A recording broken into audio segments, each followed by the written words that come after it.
Surat terbuka untuk kaum nyinyir yang sampai dengan hari ini masih terus nyinyir terus. Ya, mungkin dia akan sembuh nyinyirannya kalau sudah sakaratul maut datang. Jangankan pemerintah berbuat jelek ya, berbuat baik saja, mereka terus nyinyir. Siapa, Gri, yang lu maksudin?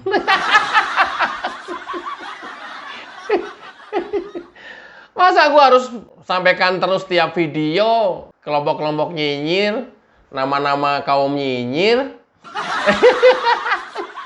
Ya nggak apa-apa lah, Gri, buat pengingat. Kadang kan kita lupa juga. Ya, diingatin aja. Siapa?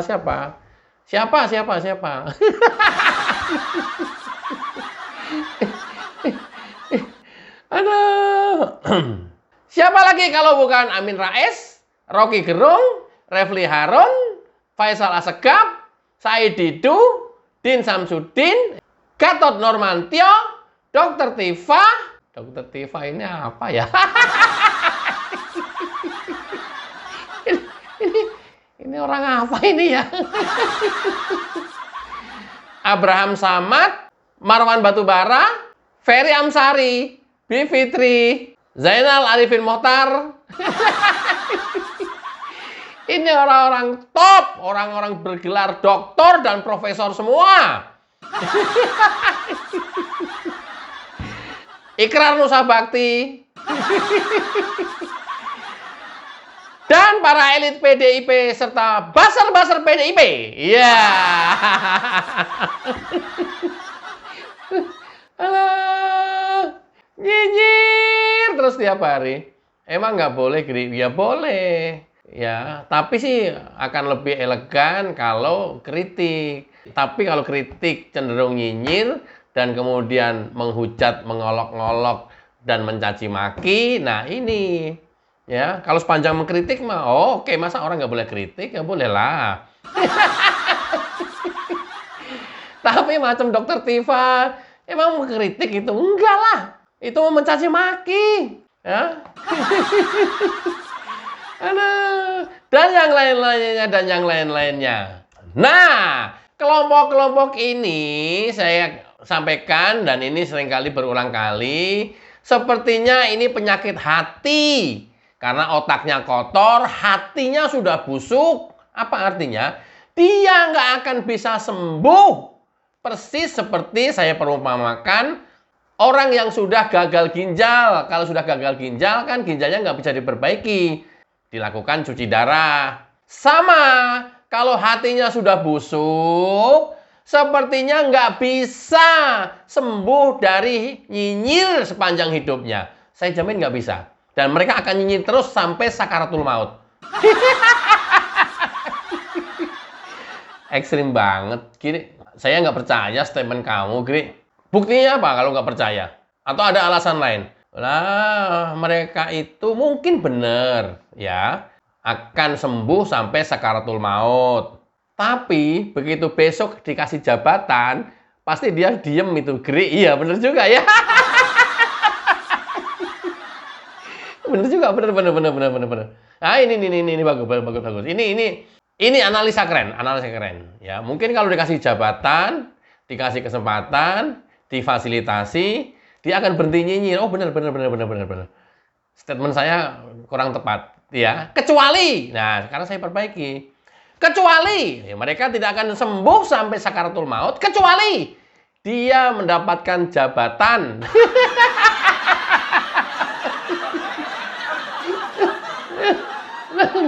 Nah, makasih ya netizen, luar biasa ini netizen ini. Nggak ngapa-ngapain, gue juga, Gri, kan lu sendiri juga nih. Oh iya.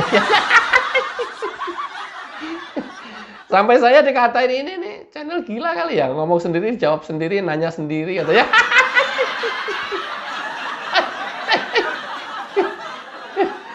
Nah, saya nggak bisa bayangkan bagaimana suasana hati mereka, orang-orang tadi yang saya sebutkan, berserta kelompok-kelompoknya, ketika mendengar hari ini kepuasan kinerja 100 hari pemerintahan Prabowo Gibran, itu 80,9%. Artinya mendekati 81%. Ini tertinggi sepanjang sejarah. Dia reo. Ya. Dia reo. Orang terkadang masih nyela, alah survei pesanan. Iya, survei pesanan. Dulu ketika Pilpres, ingat ya, hampir semua lembaga survei itu tidak dipercaya oleh PDIP kecuali lembaga survei yang dia pakai sama Litbang Kompas. Begitu Litbang Kompas rilis quick count, ya dia menjadi nggak percaya lagi. Padahal dulu digembor-gemborkan, PDIP itu hanya percaya pada lembaga survei yang dia pakai sama Litbang Kompas. Sekarang yang melakukan survei kepuasan masyarakat terhadap 100 kerja Prabowo Gibran hanya Litbang Kompas. Dan hasilnya 80,9%, men. Nggak percaya. Kalau nggak percaya, lu percaya aja sama Megawati. Ya, udah nggak usah percaya sama yang lain. Iya, ayo. Ayo. Ayo. Ya. Nah, tingkat kepercayaan lembaga survei ini, tingkat kepercayaan lembaga survei ya, lembaga surveinya ya, kalau tadi itu hasil kinerja pemerintahan. Tingkat kepercayaan lembaga survei ini 95%. Orang percaya terhadap hasil survei Litbang Kompas. 5% sisanya nggak percaya. Ya, siapa, Gri? Ya orang-orang yang miring terus pikirannya. Termasuk orang-orang yang nggak percaya terhadap surveinya Litbang Kompas ini adalah orang-orang yang meyakini hasil nominasi Jokowi menjadi pemimpin terkorup nomor 3 di dunia dari OCCRP. Nah itu, orang-orang yang mempercaya itu adalah orang-orang golongan yang 5% dari yang tidak mempercayai lembaga survei Litbang Kompas. Kok bisa begitu, Gri? Iya. Ibaratnya mereka itu lebih percaya ke tuyul daripada percaya ke manusia. Ya bagaimana tidak? Voting loh, dipercaya. Kemudian itu akuntabilitasnya bisa dipertanggungjawabkan. Kan udah, aduh. Apa ya? Aduh. Apa ya? Ting-ting gitulah. Men, voting, itu tahu banyak votingnya OCCRP itu, tahu banyak voting yang kita biasa bikin di channel YouTube kan saya sering kali buat voting. Itu tergantung siapa pelanggan saya, siapa yang sering melihat channel saya, itu yang memberikan voting. Yang nggak melihat atau yang bukan pelanggan saya, dia nggak akan memberikan voting karena nggak tahu. Sama OCCRP juga begitu. Mereka yang pelanggannya OCCRP aja yang melakukan voting. Kalau enggak ya enggak. Lo kayak begitu kok dipercaya? Lo percaya, lebih percaya tuyul daripada manusia. ini orang yang 5% ini tadi nih. Hasil survei Litbang Kompas, ya 5% nggak percaya, 95% mempercayai survei ini. Mempercayai survei ini ya. Tapi hasil surveinya adalah 80,9% masyarakat Indonesia puas terhadap kinerja Prabowo Gibran 100 hari pertama. Ayo, kemarin siapa yang masih ngolok-ngolok terus? Ya, orang PDIP yang katanya Gibran nggak bisa kerja. Hah? Padahal ini juga makan gratis ini menjadi andalan materi Gibran dalam acara debat kemarin. Ya? Siapa masih bilang ingusan? Bilang aja. Siapa yang masih bilang Fufu Fafa? Oh, Roy Suryo.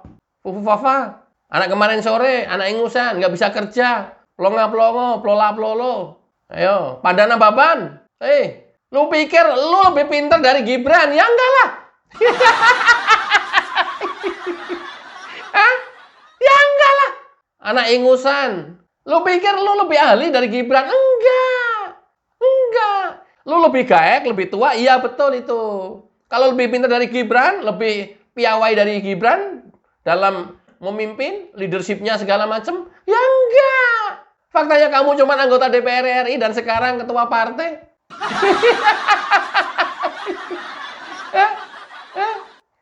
Kalau DPR RI juga belum tentu serta-merta kita menjamin mereka berkualitas. Karena apa? Di DPR RI kan kolektif kolegial. Nggak ada satu tokoh sentral, nggak ada. Ya, siapa lagi? Merendahkan Gibran terus. Siapa lagi kemarin yang nyirin program makan siang gratis? Profesor nih, profesor. Heran gua. Profesor ini kan orangnya pinter-pinter. Ya, otaknya cerdas-cerdas. Tapi hatinya kok goblok semua.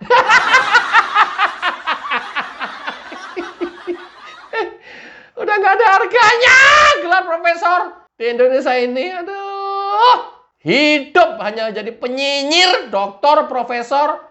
Tidak dipakai untuk kemaslahatan umat manusia. Tidak dipakai kemaslahatan membangun bangsa dan negara.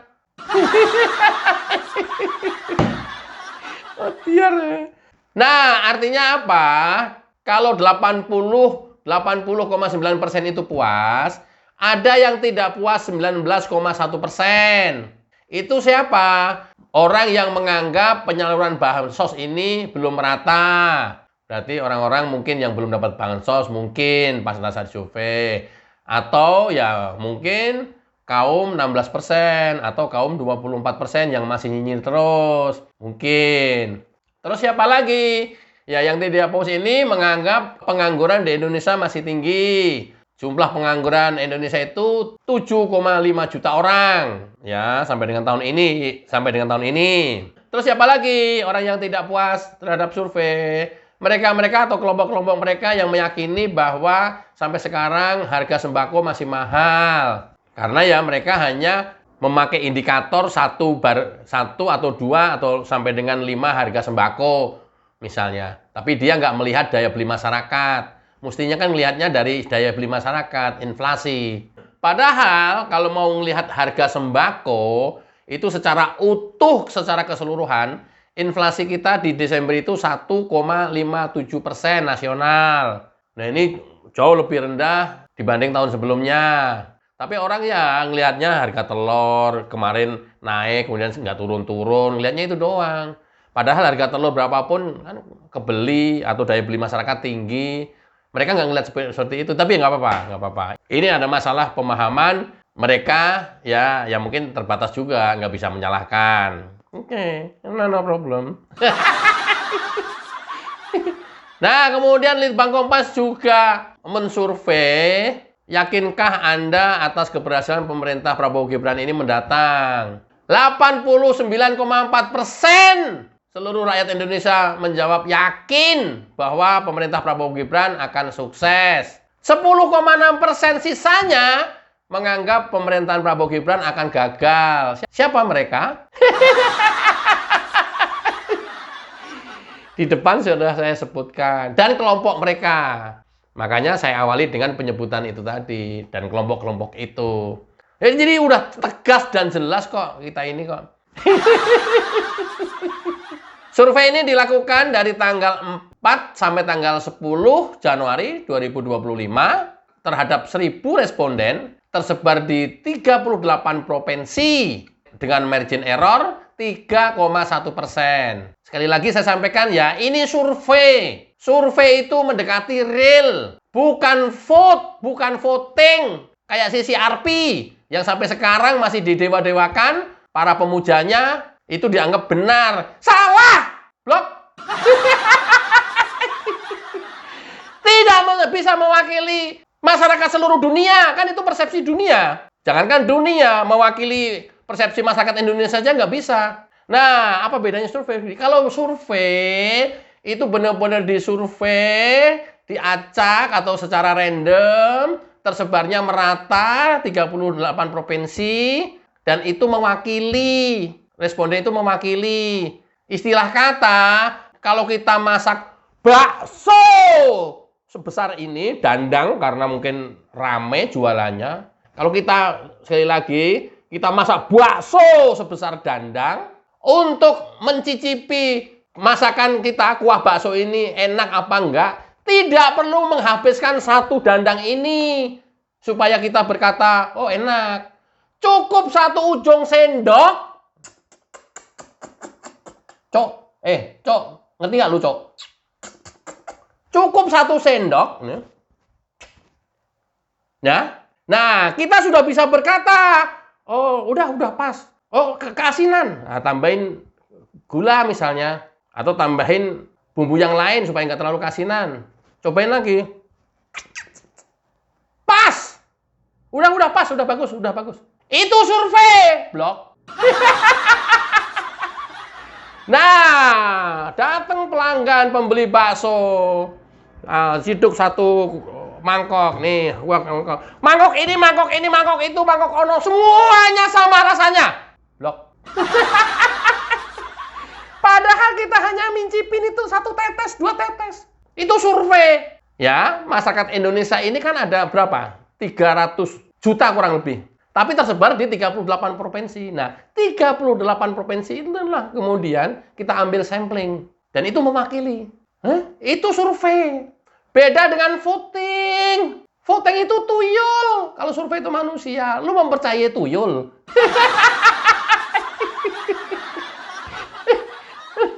Itu bedanya. Aduh, kayak begini ya orang pintar tapi menjadi goblok semua. Kenapa ya? Enggak kayak yang komentar yang sampai dengan hari ini masih meyakini bahwa hasil OCCRP itu benar-benar mewakili suara masyarakat seluruh dunia. Loh, kok gobloknya minta ampun ya? Orang-orang pintar tapi aduh, Masya Allah. Astagfirullahaladzim. La haula wala quwata illa billahil aliyyil. Enggak. Mereka itu pintar-pintar gitu loh maksudku. Profesor, doktor. Ya, kalau OCCRP itu hasil survei, nah baru gue bisa ngikutin tuh. Artinya apa? Seluruh negara di dunia ini, seluruh benua, dia ambil sampling, let's say cuma 1.000, tapi itu mewakili seluruh dunia. Nah, itu baru tuh. Blok, nggak ngerti juga kamu?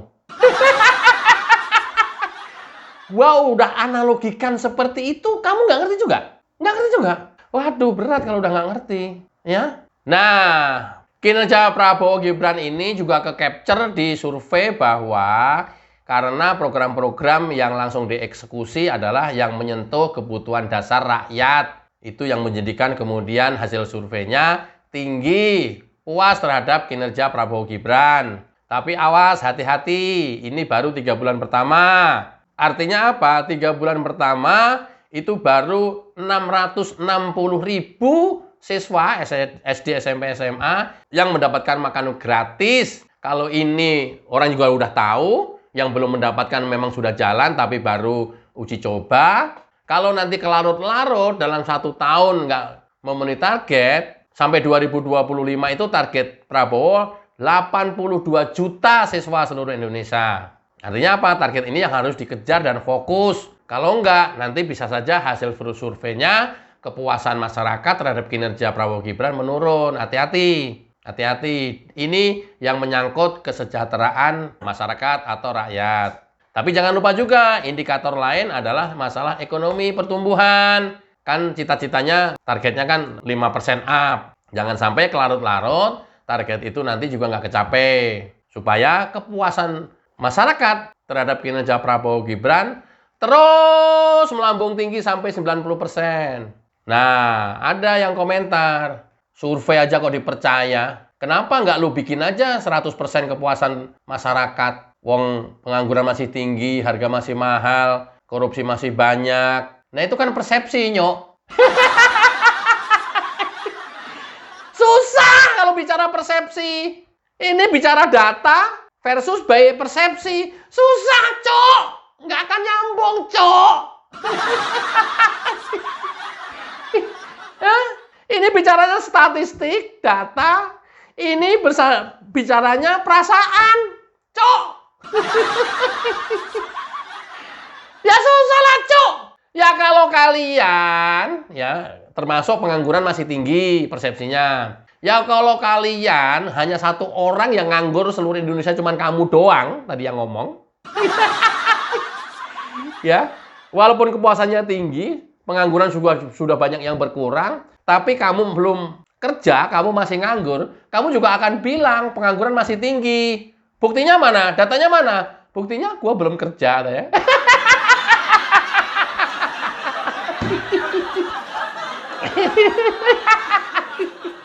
Loh, ini fakta ya? Ini fakta yang saya ungkapkan ini. Ya. Ya mereka-mereka yang sering demo, sering kesana kemari, kan kita menjadi bertanya, Jam kerja dia ikut-ikutan terus, apa nggak kerja? Kan begitu pada akhirnya. Atau mungkin punya usaha, atau apa? Ya, ya kalau nggak kerja kan berarti memang kategori mereka termasuk pengangguran. Nah, kemudian dia mengkritik, pengangguran masih tinggi. Mana buktinya? Buktinya gua masih pengangguran, belum kerja, ya. Padahal tidak bekerjanya dia itu karena males. Karena orangnya troublemaker, kayak lu itu troublemaker. Lu itu males. Bukan tidak terbuka lapangan kerjaan, banyak. Tapi karena lu males. Lu seneng mundar-mandir ke sana kemari, demo, dapat nasi bungkus, dapat makan, mungkin bisa dapat transport, udah cukup, udah lebih dari cukup. Itu lu. Siapa, Kri? Ya lu. Kan ini kan begini akhirnya. Oke ya. Masuk Pak Eko.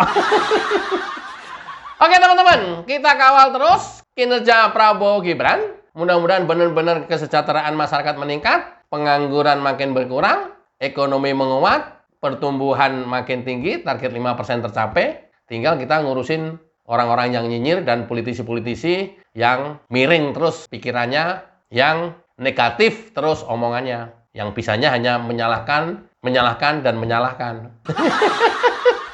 Siapa Giri yang terakhir, Giri? Ya! Lu tuh lo, aduh, jangan gitulah. Ya harus kita hide, nggak semuanya dicapin. Itu nanti tahu semua orang. Mudah-mudahan bermanfaat. Wassalamualaikum warahmatullahi wabarakatuh. Cayo.